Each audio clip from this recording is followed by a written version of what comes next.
Om Swastiastu, kembali lagi di Homemade. Kali ini saya akan membagikan pengalaman dalam pembuatan makanan yang paling bersejarah di Bali. Dalam langkah pertama ini, saya menggunakan beras ketan. Terlebih dahulu saya cuci beras ketan, setelah itu saya rendam selama 3 jam, agar sedikit mengembang dan mempercepat proses memasak. Sesudah direndam, saya langsung kukus selama 15 menit.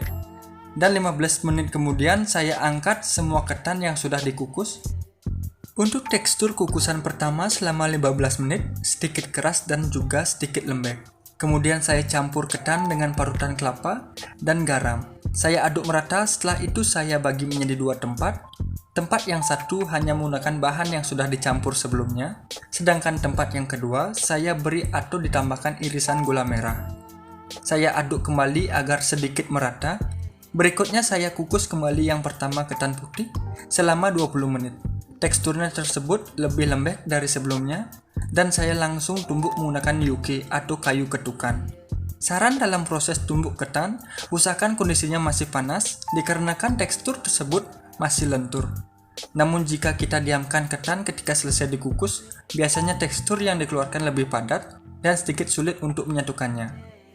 Jajanan ini dalam bahasa Bali sering disebut jaja uli atau begine yang memiliki makna kegembiraan yang terang. Jaja uli ini juga melambangkan bakti terhadap guru rupake atau ayah dan ibu. Untuk menikmati jaja uli biasanya banyak terdapat dalam kegiatan upacara umat Hindu di Bali. Biasanya ditempatkan dalam sesajen yang akan dipersembahkan kepada Tuhan. Jenis dari jaja uli sendiri ada 2. Yang pertama jaja uli basah. Seperti yang saya buat kali ini, biasanya ditutup bagian samping dari jaja uli sendiri menggunakan janur atau daun jagung. Sedangkan jenis bagian yang kedua, prosesnya dikeringkan dan sebelum itu diiris-iris tipis. Setelah itu, prosesnya akan digoreng menjadi kerupuk. Terus ditumbuk ketan sampai menyatu dan bertekstur lebih legit. Dalam proses jaja uli putih ketika selesai ditumbuk dan teksturnya sudah tidak pisah, lebih baik kita langsung cetak karena kondisi jaja masih panas, tentu akan mempermudah kita membentuk jaja uli. Proses pertama jaja uli putih saya perbaiki di jaja uli merah, namun tidak saya buang sebab masih bisa dibentuk, tapi sedikit masalahnya tekstur yang dikeluarkan sedikit padat seperti penjelasan di awal. Sebelum kita membentuk begini putih, saya langsung bentuk begini merah yang telah dikukus ulang selama 20 menit. Dan sangat terlihat bedanya, namun metode yang saya pakai menggunakan kampil untuk tambahan tumbukan agar tidak lengket. Dan bisa juga kita bentuk menggunakan tekanan dari tangan dan terlihat prosesnya lebih cepat.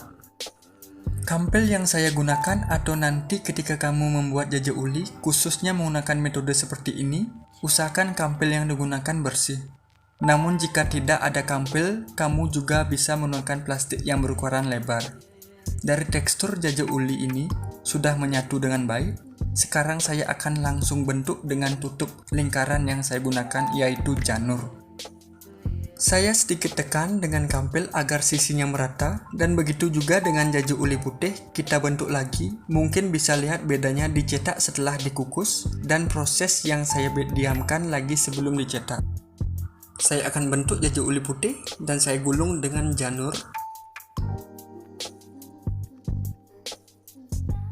Dan proses dalam pengalaman saya membuat jaja uli sudah selesai dalam episode kali ini. Jika ada penjelasan yang masih kurang, jangan ragu tanyakan di kolom komentar. Dan jangan lupa like, share, and subscribe. Semangat bertemu di episode selanjutnya.